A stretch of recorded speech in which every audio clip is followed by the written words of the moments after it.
Tech Society. Tech Society is a student-driven community. In the community, there are 5 verticals: machine learning, web development, game development, intelligent systems, and our new initiative, cybersecurity. The main objective behind Tech Society is collaborate and innovate. Students வந்து இப்போ projects பண்ணிட்டு இருக்கும்போது அந்த ப்ராஜெக்ட்ல when they are stuck up, peer to peer லேர்னிங்ன்ற concept use பண்ணி ஸ்டூடெண்ட்ஸ்க்கு நாங்கள் லேர்ன் பண்ணி சொல்லி தந்து அந்த ப்ராஜெக்ட்ஸை பில்ட் பண்ண ஹெல்ப் பண்ணுறோம். ஒரு டிபிக்கல் காலேஜ் கிளப்ல வந்து ஒரு ஸ்டூடெண்ட் டீச்சர் ரிலேஷன்ஷிப் இருக்கும். பட் இங்கே பார்த்தீங்கன்னா ஒரு பியர் டு பியர் ரிலேஷன்ஷிப் இருக்கும். ஸோ எப்படின்னா நீங்கள் ஒரு பிகினராகவும் இருக்கலாம், ஒரு இன்டர்மீடியட்டாகவும் இருக்கலாம், ஒரு எக்ஸ்பர்ட்டாகவும் இருக்கலாம். ஸோ இந்த கம்யூனிட்டியில் அது எப்படி வேரி ஆகுனா, இப்போ ஒரு எக்ஸ்பர்ட் லெவல் ஒரு பர்சன் இருக்காருன்னா நீங்கள் அதில் பிகினராக நீங்கள் ஸ்டார்ட் பண்ணுறீங்கன்னா there will be some networks where expert level solutions create பண்ணுவாங்க.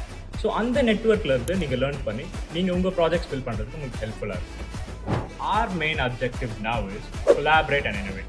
ஸோ நீங்கள் கேட்கலாம், எனக்கு ஒரு நாளைக்கு எனக்கு 3 to 4 கிளாஸஸ் இருக்குது, எனக்கு லேர்ன் பண்ணிக்க ஒரு ஸ்பெசிஃபிக் டைம் இல்லை, எனக்கு ப்ராஜெக்ட்ஸ் பில்ட் பண்ண ஒரு ஸ்பெசிஃபிக் டைம் இல்லைன்னா that's why we introduced event days.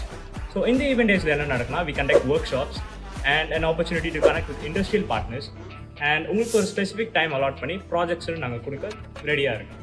Finally, you're eager to innovate and you're an absolute tech nerd now.